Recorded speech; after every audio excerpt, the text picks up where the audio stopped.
पिछले 4 साल में ये तीसरा ट्रांसफर था।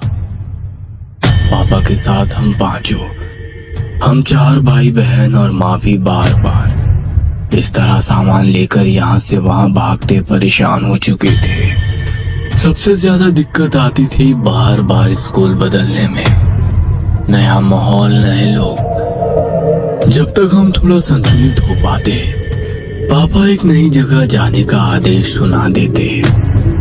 इस बार पापा का तबादला शहर से दूर एक छोटी सी पहाड़ी पर बसे गांव में हुआ था।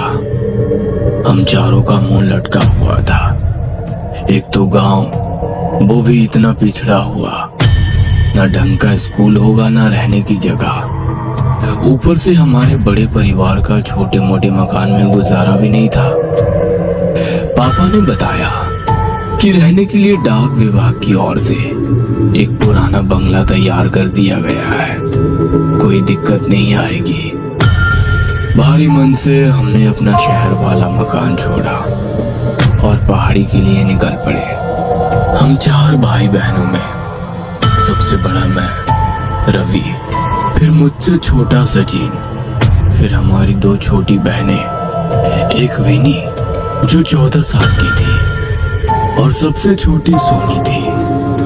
विनी चारों भाई बहनों में सबसे ज्यादा चंचल और खिलंदा स्वभाव की थी। हर समय हंसना, मुस्कुराना, खेलना, कूदना, सबको परेशान करना, यही उसकी दिनचर्या थी।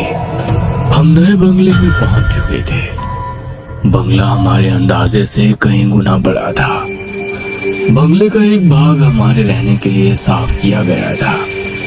बाकी लगभग आधे भाग में कहीं ताले जड़े थे तो कहीं भयंकर टूट फूट मची थी। कहीं कहीं दरवाजे पर सांकर लगाकर छोड़ा गया था। हम बंगले को घूम घूम कर देख ही रहे थे कि एक बूढ़ी महिला लाठी टिकाते आ गई। उन्होंने बताया कि उनके पुरखे भी इसी हवेली की देखरेख करते थे। वो अपने माता पिता की इकलौती संतान थी। शादी के कुछ समय बाद ही उसके पति का देहांत हो गया तो वो वापस अपने मायके आ गई और इसी हवेली की देखरेख करने लगी। माई लगभग 75 साल की बूढ़ी महिला थी।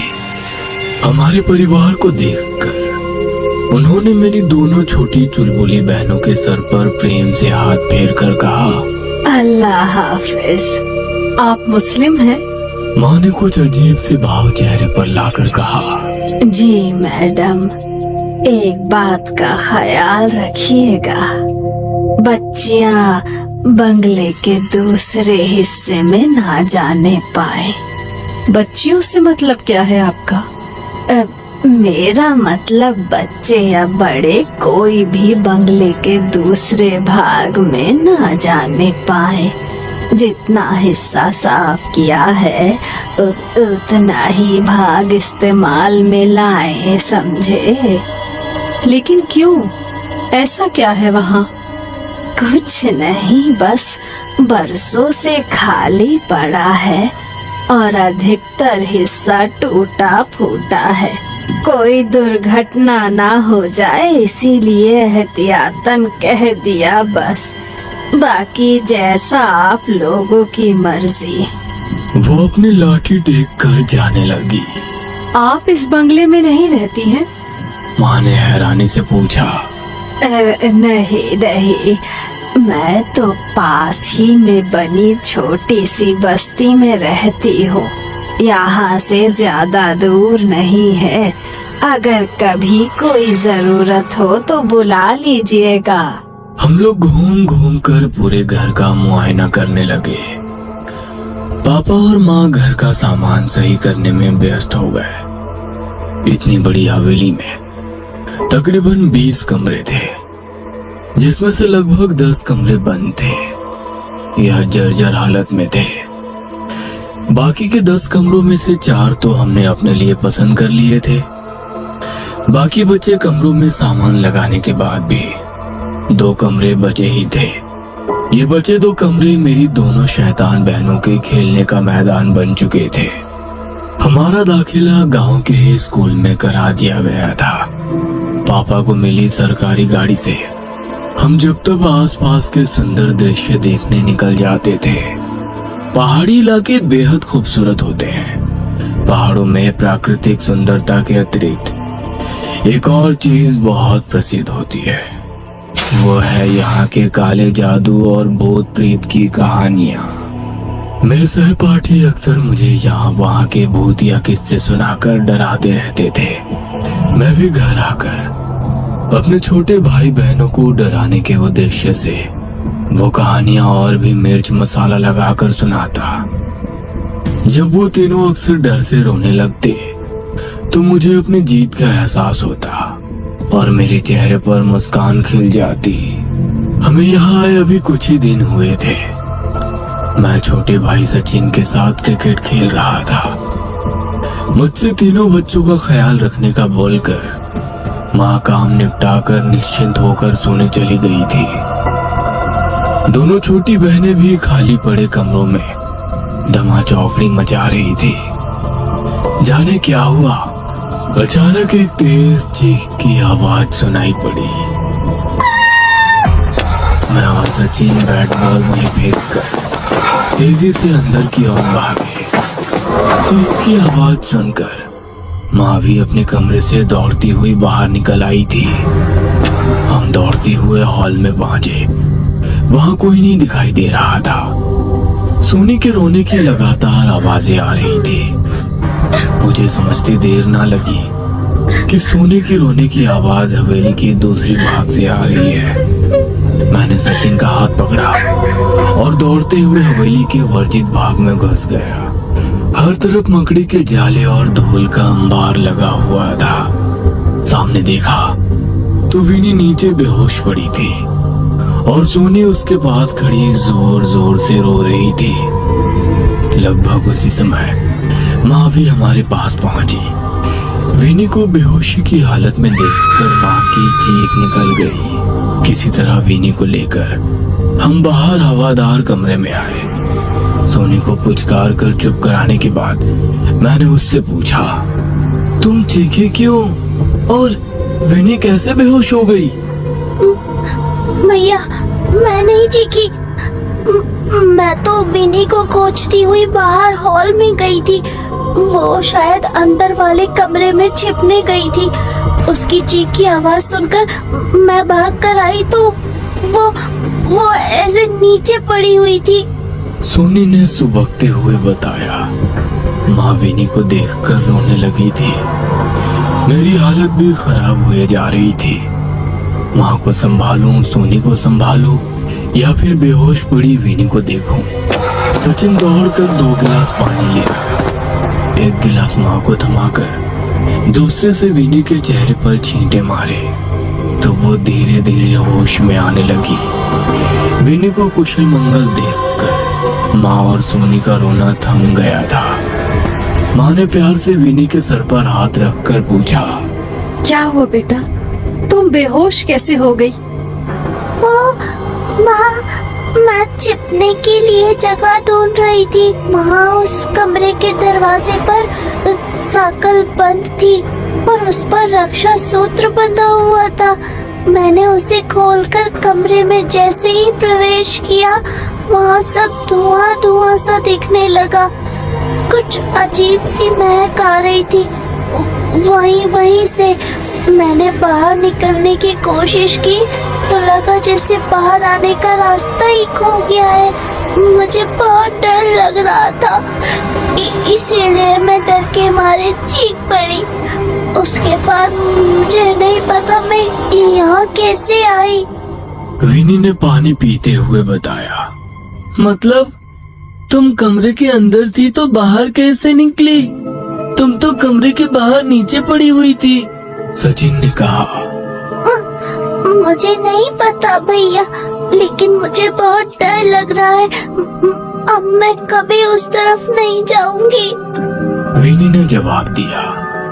उस समय विनी को शांत कराना ज्यादा जरूरी था, इसलिए बात को वहीं रफा दफा करके मम्मी उनके लिए हलवा बनाने की तैयारी में लग गई। इस घटना से कुछ बातें मेरे मन में खटक गई थी। अगर विनी की बात सच है तो वहां दरवाजे पर मैंने कोई रक्षा सूत्र बंधा क्यों नहीं देखा। दूसरी बात, कमरे से विनी बाहर कैसे पहुंची, अंदर धुआं कहां से और क्यों आया, कैसी महक की बात कर रही है विनी। मन में विचित्र ख्याल आ रहे थे। बीच बीच में अपने सहपाठियों की भुताह कहानी भी याद आ रही थी। आज तक जिन कहानियों को मैं मनोरंजन के लिए सुनता था, आज मुझे उनके बारे में सोच सोच कर सिहरन हो रही थी। पूरी रात नींद मेरे साथ आंख मिचौली खेलती रही। सुबह तक मेरी लाल सुर्ख आंखें मेरी रात्रि जागरण की चुगली कर रही थी। मैं कमरे से बाहर आया तो पता चला विनी को बुखार हुआ है। मैं फिर से चिंतित हो उठा था। शायद उसके अंदर डर बैठ गया था, जिसकी वजह से उसे बुखार आ गया था।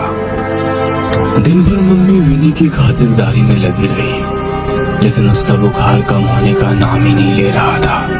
रात गहराते गहराते उसका बुखार सीमा से परे पहुंचने लगा था। वो बदहवासी में रात भर कुछ कुछ बड़बड़ाती रही थी।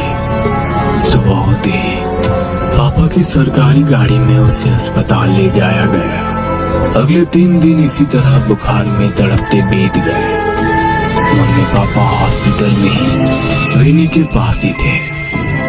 आखिरकार चौथे दिन खबर मिली कि विनी की हालत में कुछ सुधार आया है। अगले 2 दिन और अस्पताल में बिताने के बाद विनी घर आ गई थी।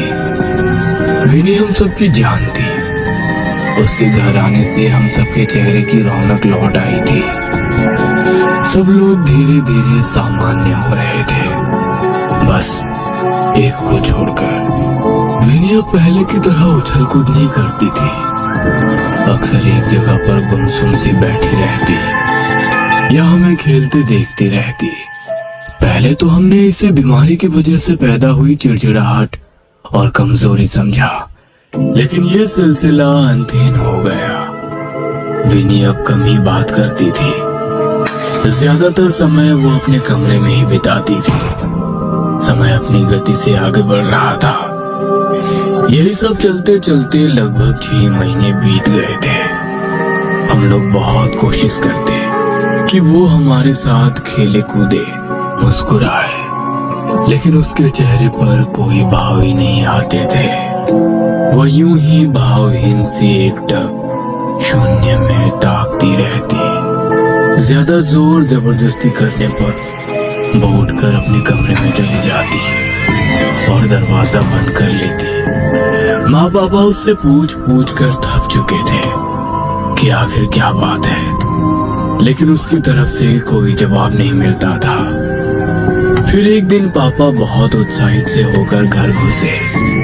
पापा के हाथ में मिठाई का डिब्बा था। उत्साहित स्वर में उन्होंने दोनों छोटी बहनों को पुकारा और मिठाई का डिब्बा पकड़ा दिया। अरे मेरी पदोन्नति हो गई है, तनख्वाह भी बढ़ेगी और अगले 4 साल तक कहीं भागना भी नहीं पड़ेगा। पापा ने खुश होकर कहा। प्रमोशन की खबर ने हम सबके चेहरे पर मुस्कान ला दी थी। पापा विनी को मिठाई खिलाने लगे तो विनी पापा का हाथ झटक कर अंदर भाग गई। पापा के प्रमोशन होने के बाद अब घर में पैसों की कोई दिक्कत नहीं थी। नई पोस्ट पर पापा की अच्छी खासी ऊपरी कमाई होने लगी। घर का माहौल बदलने लगा था। सुंदर पर्दे, महंगे कपड़े, बढ़िया साजो सामान हमारे घर की रौनक बढ़ाने लगा था। सब कुछ हमारी उम्मीद से कहीं ज्यादा अच्छा चल रहा था।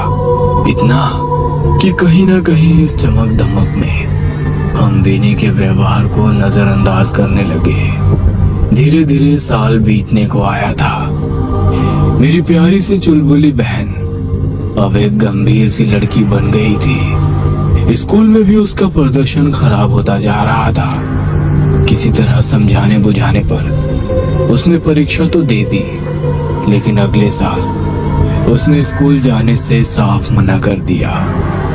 1 साल के भीतर ही उसकी शारीरिक और मानसिक स्थिति में बहुत परिवर्तन आ गया था।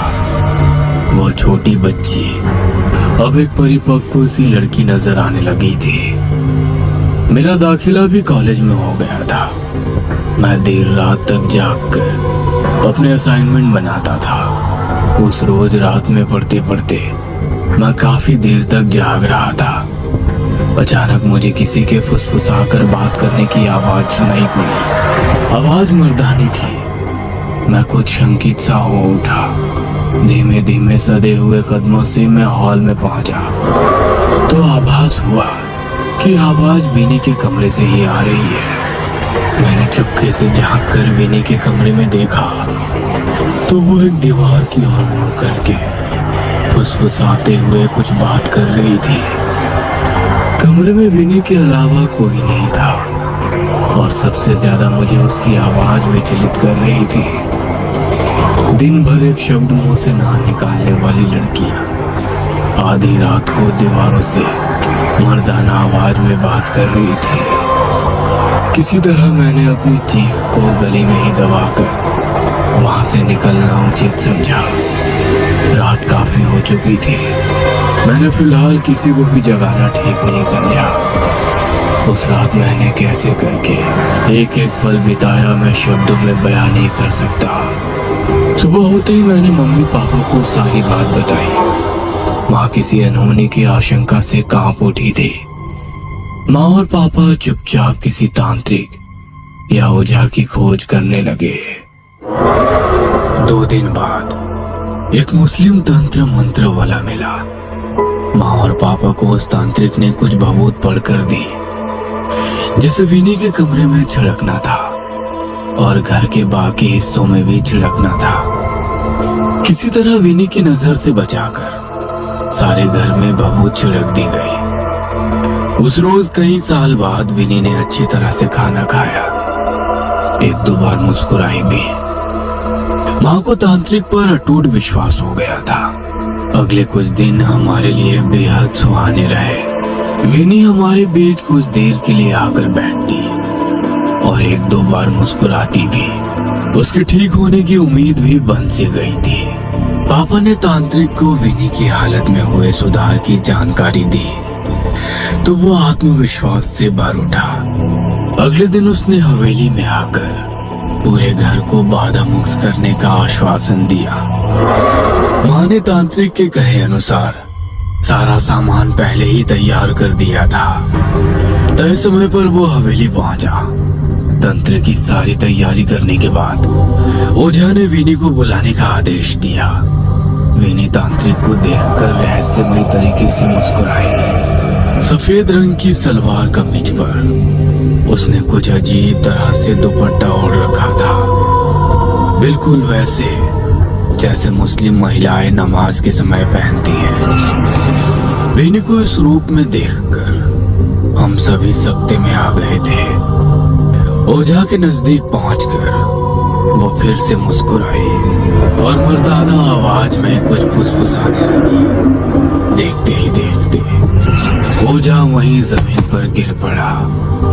हम सभी का डर के मारे खून जमा जा रहा था। कुछ ही देर में ओझा की आंख पलट गई। उसे देखकर विनी ने जोर से ठहाका लगाया और गुस्से में माँ को घूरने लगी। फिर उसने हम सब की तरफ नजर घुमाई और अपने कमरे की ओर जाने लगी। विनी अपने कमरे में चली गई थी। हम सभी अभी भी सन्न थे। किसी तरह पापा ने हिम्मत करके उस ओझा की नब्ज छूकर देखी। पापा के माथे पर पसीने की बूंद छलक आई। मुझे आवाज लगाकर पापा ने जल्दी से गाड़ी निकालने का आदेश दिया।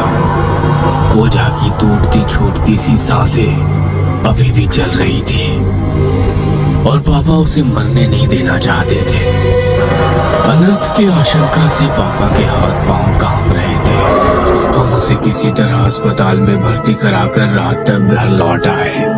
घर में अजीब किस्म का सन्नाटा पसरा हुआ था। मम्मी, सचिन और सोनी एक ही कमरे में सहमे बैठे थे। घर में सबकी मनः स्थिति को समझते हुए पापा ने बाहर से ही खाना ले लिया था। खाना खाने के बाद कोई भी अपने कमरे में जाने को तैयार नहीं था। किसी तरह सोनी को माँ पापा के पास सुलाकर मैं और सचिन अपने कमरे में लौट आए। समझ नहीं आ रहा था कि इस हवेली को मनहूस कहूं या लकी। इस हवेली में आने के बाद पापा ने बहुत तरक्की की है। भला कोई भूतिया घर भी किसी के लिए शुभ हो सकता है।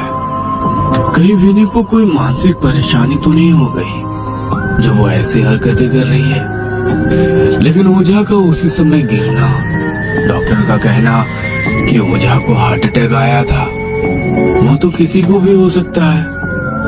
मैं अपनी आंखों से देखे हुए सच को विज्ञान की कसौटी पर रखकर झुठलाने का प्रयास में लगा था।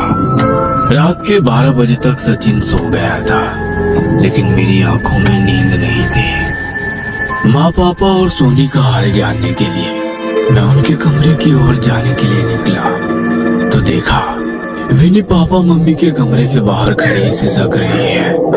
उसकी पीठ मेरी ओर थी, लेकिन ध्यान से सुनने पर उसकी कुछ आवाजें टूटे हुए लहजों में मुझ तक पहुंच रही थी। मैं कमरे की ऊंट में छिपकर सुनने की कोशिश करने लगा। हमारे वालिद और अम्मी को मुआफ कर दो, वो बस हमारी खैरियत चाहते हैं। अल्लाह के लिए उनकी जान बख्श दो, या अल्लाह मदद कर।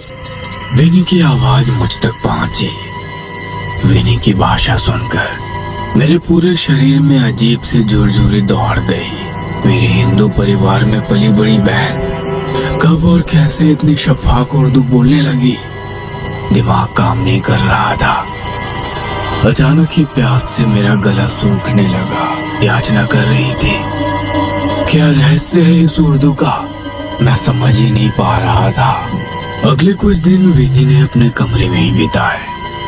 तीसरे दिन खाने की टेबल पर बैठते हुए उसने माँ से खीर खाने की फरमाइश की। माँ ने खुशी खुशी उसके लिए खीर बना दी। फिर धीरे धीरे उसकी खाने को लेकर मांग बढ़ती ही गई। कभी वो चाट मांगती तो कभी भटूरे। बस अपना खाना सीधा कमरे में उठाकर ले जाती। उसका पहनावा, रहन सहन सब मुस्लिम महिलाओं की तरह हो गया था। एक रोज माँ को बूढ़ी माँ की याद आई। वो अम्मा भी तो मुस्लिम ही थी ना, कहीं उन्होंने ही तो कोई टोना टोटका नहीं करा दिया मेरी बच्ची पर। माँ अब अम्मा को ही कसूरवार ठहरा रही थी, लेकिन किया क्या जाए। ऐसा आसानी से तो वो मानेगी नहीं कि उन्होंने टोटका किया है। किसी तांत्रिक की ही मदद लेनी पड़ेगी। माँ ने शाम को पापा को अपने दिल की बात बताई। मैं अभी हॉस्पिटल से उस ओझा को देख कर आ रहा हूँ। उसके आधे शरीर में लकवा हो गया है, जुबान टेढ़ी हो चुकी है, कुछ भी बोलने या चलने फिरने की हालत में नहीं है। मुझे देखकर वो अजीबोगरीब घेंघे जैसी आवाजें निकालने लगा। मुझे नहीं लगता अब कोई भी तांत्रिक इस हवेली में आना चाहेगा। फिर भी मम्मी के कहने पर अपनी बच्चे की सलामती के लिए पापा कहीं तांत्रिकों के पास भटके, किंतु कोई भी मदद को तैयार नहीं हुआ। 2 महीने बीत गए थे, हम सभी निराश हो चुके थे। पापा ने बहुत कोशिश की उनका ट्रांसफर हो जाए, लेकिन कोई काम नहीं बन पा रहा था। ऐसा लगता था मानो हम बंद गए हैं इस हवेली में। इधर विनी की हरकतें कुछ ज्यादा ही अजीब हो गई थी। उसकी तबीयत खराब सी रहने लगी थी। 1-2 बार वो चक्कर खाकर गिर पड़ी थी। जब एक दिन उसने खाने को देखकर उल्टी की तो माँ घबराने लगी। कोई उपाय ना सोचता देखकर माँ ने बूढ़ी अम्मा के पास जाने का निर्णय लिया। किसी तरह पूछते पूछते माँ अम्मा के घर पहुंची। छप्पर का एक कमरे का मकान था। घर के सामान के नाम पर कुछ बर्तन और एक चारपाई रखी थी। माँ को देख वो थोड़ा परेशान सी हो उठी। मालकिन, कैसे आना हुआ, मुझे बुलवाया होता। अम्मा, मेरी किसी बात का बुरा लगा हो तो मैं माफी मांगती हूँ। कैसी बातें करती हैं मैडम जी, कुछ बात हुई है क्या? अम्मा, आपने कहा था कि बच्चों को दूसरे भाग में मत जाने देना, लेकिन एक दिन मेरी बच्ची गलती से वहाँ चली गई थी। तब से माँ ने पूरी कहानी उन्हें कह सुनाई। माँ की बात सुनकर उनके माथे पर चिंता की लकीरें उभर गई। ये कैसे हो सकता है? उन्होंने घड़े से निकालकर एक गिलास पानी पिया। आप पहले क्यों नहीं आई? अब बहुत देर हो गई है। क्या मतलब है आपका? खुद को संभालिए मैडम जी। मैं जो बोलने वाली हूँ आप शायद बर्दाश्त नहीं कर पाएंगी। आपकी बच्ची पेट से है। क्या बकवास कर रही हैं आप? मैं सच कह रही हूँ। इतिहास खुद को दोहरा रहा है। ये सब पहली बार नहीं हो रहा है। लेकिन कैसे? कौन? मतलब हो क्या रहा है ये सब?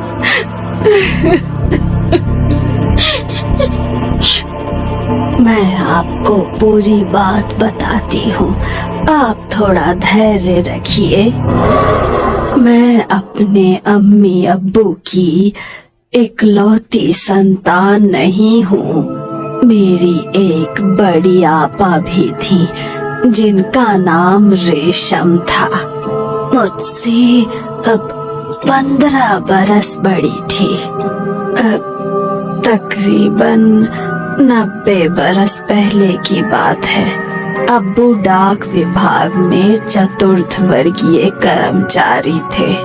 देश पर अंग्रेजों का राज था। अंग्रेज अफसरों के रुकने और ठहरने के लिए इस आलीशान हवेली को डाक बंगला बना दिया था, जिसकी देखभाल की जिम्मेदारी मेरे अब्बू की थी। अब्बू पूरी ईमानदारी से अपना काम करते थे। मेरे अम्मी अब्बू हवेली के जर्जर हो चुके भाग में जो आखिरी कमरा है वहाँ रहते थे। उस समय ये कमरा ऐसी हालत में नहीं था। मेरी 13 वर्षीय आपा भी उसी कमरे में उनके साथ रहती थी। धीरे धीरे आपा गुमसुम सी रहने लगी। फिर बाहर आना जाना भी बंद कर दिया और अकेले कमरे में बंद रहने लगी। अक्सर वो रात को दीवारों को देखकर अजीब अजीब सी आवाजें निकाला करती थी। कभी बैठे बैठे रोने लगती तो कभी हंसने लगती। मेरी माँ को आपी के जन्म के बाद कोई बच्चा नहीं हो रहा था। इसी हवेली में आने के 2 साल बाद अम्मी की कोख फिर से हरी हो गई। उधर अंग्रेजी सरकार से हवेली की देखरेख के नाम पर मोटी रकम आने लगी। उस दौर में जब हर ओर गरीबी और भूखमरी फैली हुई थी, हमारे घर में अन्न धन की भरमार थी। ऊपर से रहने के लिए आलीशान हवेली। अम्मी अब्बू खुद को भाग्यशाली समझते और अपनी किस्मत पर रश्क करते। उनके जीवन में सिर्फ एक कष्ट था और वो था आपी का यूं दिनों दिन बदलता व्यवहार। अब्बू आपी को कई बार मौलवी और ओझा के पास भी लेकर गए, लेकिन उसकी हालत में सुधार नहीं आया। कोई भी डॉक्टर, वैद्य, हकीम, तांत्रिक उनकी परेशानी की नब्ज नहीं पकड़ सका। इधर अम्मी अपनी गोद हरी होने की खुशी में फूली नहीं समा रही थी और उधर एक खौफनाक खबर से उनका सामना हुआ। आपी पेट से थी। उस दिन अम्मी को देखने आई दाई ने आपी को देखकर अम्मी के कान में ये बात बताई तो उनको अपने कानों पर विश्वास नहीं हुआ। सारा दिन कमरे में बंद रहने वाली आपी कैसे पेट से हो गई। लोक लाज का भय अम्मी को भीतर तक हिला गया। किसी तरह हिम्मत करके अब्बू को सारी बात बताई तो मानो घर में तूफान आ गया। ये बात कल्पना और विज्ञान से बिल्कुल परे थी। कोई कन्या इस तरह भला कैसे? आप ही को बहुत प्यार से पूछा, लेकिन उसने कोई जवाब नहीं दिया। अब्बू के गुस्से और मार के सामने भी आप ही की जुबान नहीं खुली।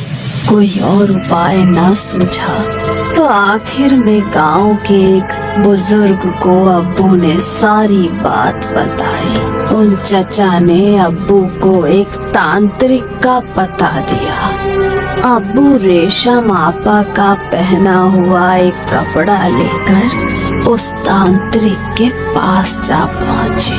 तांत्रिक ने अब्बू से आपी का कपड़ा लेकर सूंघा और कुछ मंत्र साधना करने लगा। कुछ देर बाद तांत्रिक ने अब्बू को कहा, तुम्हारी बेटी का बचना बहुत मुश्किल है, लेकिन मेरी बेटी को हुआ क्या है और ये सब क्यों हो रहा है?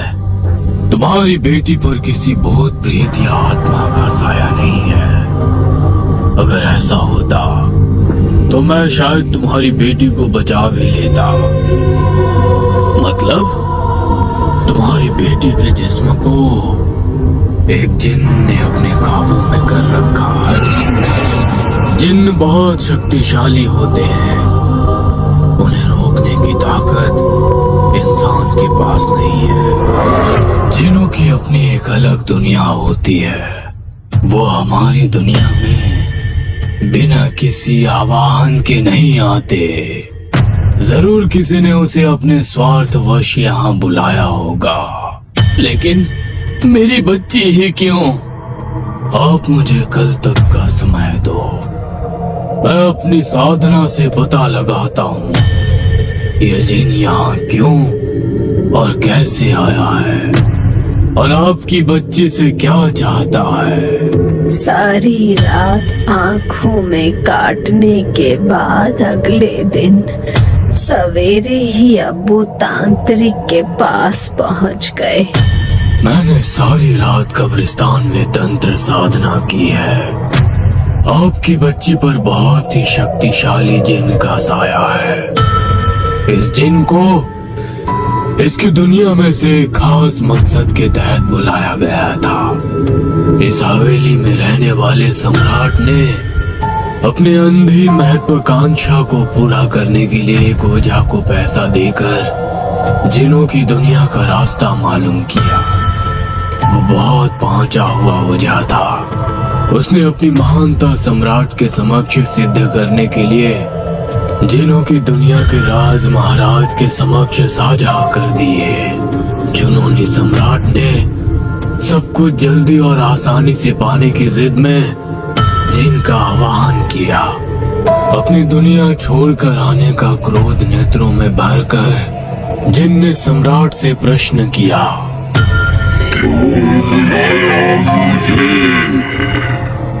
राजा की आंखों में चमक आ गई। उसे लगा कि जिन की सहायता से वो सारी दुनिया को अपनी मुट्ठी में कर लेगा।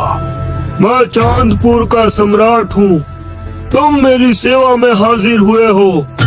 मेरी आज्ञा का पालन करना तुम्हारा धर्म है। सम्राट की बात सुनकर जिन ने अट्टहास किया, किसी का सेवक नहीं, पूछता हूँ क्यों बुलाया मुझे?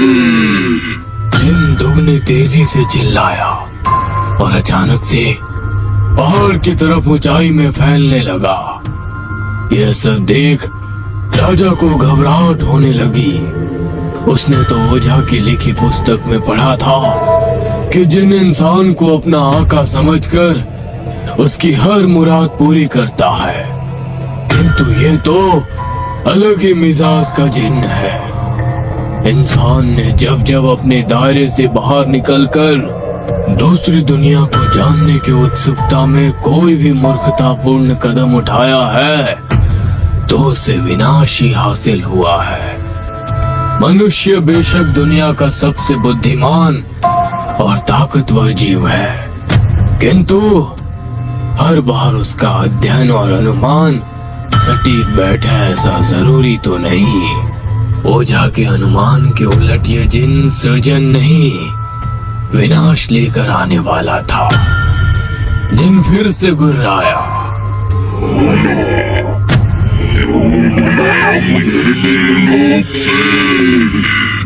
मामा जल्दी घर चलो।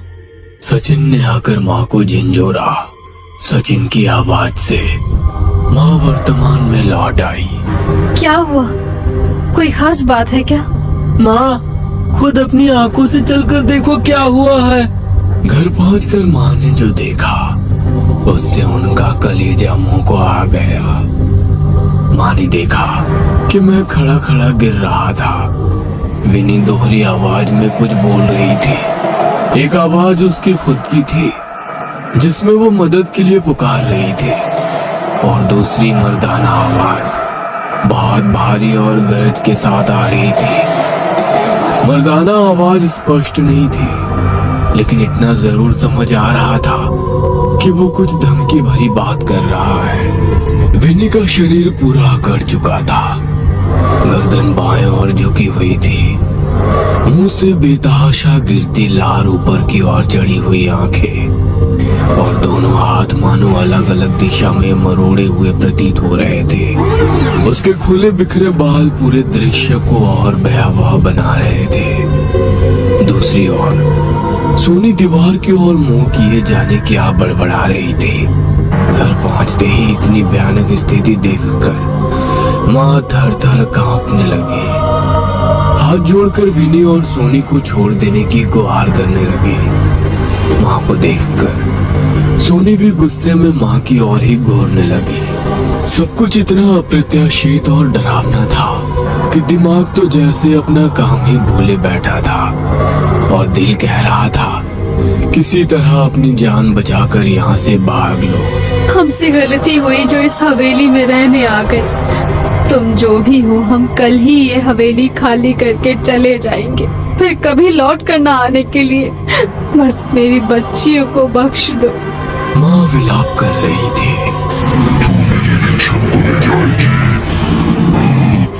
विनी ने खून से सुर्ख आंखें टरेर कर गर्दन टेढ़ी करके कहा। सोनी अपना सर दीवार में मारने लगी। हवेली में सामान अपने स्थान से गिरने लगे। भवन के जर्जर पड़े भाग में एक हिस्से की छत गिरने की आवाज से हम सभी की चीख निकल गई। उधर वो जोर जोर से अट्टहास कर रही थी। हम सभी के क्रोने पीटने के बीच जाने कब अम्मा भी आकर हमारे पीछे खड़ी हो गई, हमें पता ही नहीं चला। अम्मा ने उर्दू में कुछ लफ्ज फुसफुसाए और सोनी के सर पर हाथ रख दिया। सोनी का शरीर तुरंत जिन के कब्जे से मुक्त हो गया। अम्मा के मंत्र की ध्वनि सुनकर विनी कानों पर हाथ लगाए वहां से अपने कमरे की ओर दौड़ पड़ी। हवेली में उठ रहा तूफान भी शांत हो गया। हम सभी एक दूसरे को गले लगाकर बेसूध हुए रोते जा रहे थे। अम्मा, आज आप ना आती तो वो शैतान मेरी सोनी को भी अपने कब्जे में ले लेता।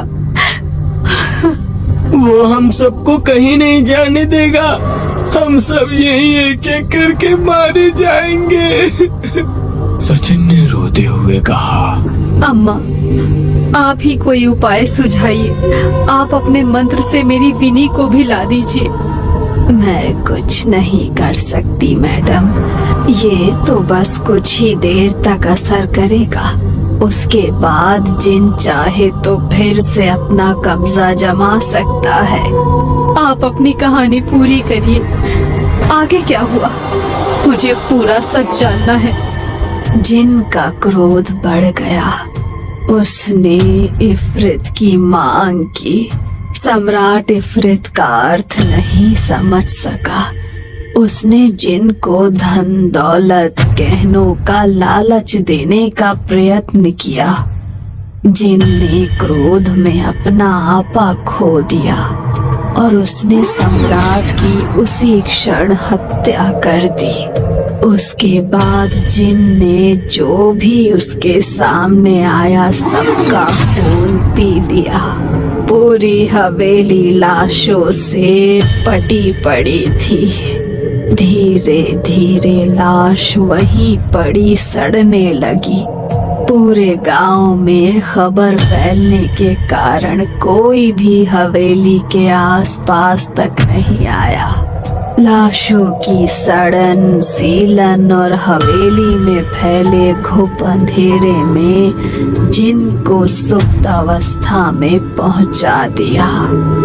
बरसों तक इंसानी हलचल ना होने के कारण जिन सबसे भीतर के बदबूदार और सीलन भरे कमरे में लुप्त हो गया। बरसों बीत गए। दशक बाद भी जब वहाँ कोई अनहोनी ना घटित हुई तो लोग धीरे धीरे उस हादसे को भूलकर हवेली के आसपास आने जाने लगे। फिर अंग्रेजी हुकूमत ने वीरान पड़ी हवेली को डाक बंगला बनाकर मेरे पिताजी को यहाँ भेज दिया। धीरे धीरे हवेली की साफ सफाई की गई। भीतर के जिस कमरे में मेरे अम्मी अब्बू रहने आए वहीं जिन भी अदृश्य रूप में विद्यमान था। दशक बाद इंसानी जिस्म की महक पाकर वो क्रोध में भर उठा, किंतु जैसे ही उसने मेरी आपी रेशम को देखा वो उसके जिस्म की महक से मचल उठा। इफरित वो खुशी से झूम उठा। इफरित यानी जिन की महिला साथी, जिन लोक में उनके लिए धन दौलत ऐश्वर्य किसी भी वस्तु की कोई कमी नहीं थी। बस एक ही वस्तु थी जो जिन लोक में नदारत थी, वह थी इफरित यानी महिला जिन। अक्सर इफरित को पाने के लालच में जिन अपना लोक छोड़ इंसानी आवाहन पर धरती लोक चले आते हैं। जिन मंत्रों का उच्चारण करके राजा ने जिन को बुलाया था वो सभी अरबी भाषा में लिखित थे, जिनका वास्तविक अर्थ राजन नहीं समझते थे। वास्तव में उनका अर्थ ही था, आओ इस दुनिया में तुम्हारा स्वागत है, अपने लोक के सारे सुखों को त्याग कर आओ तुम्हारी इफरित तुम्हारा इंतजार कर रही है। आओ और संपूर्णता के एहसास के साथ इस लोक में बसर करो।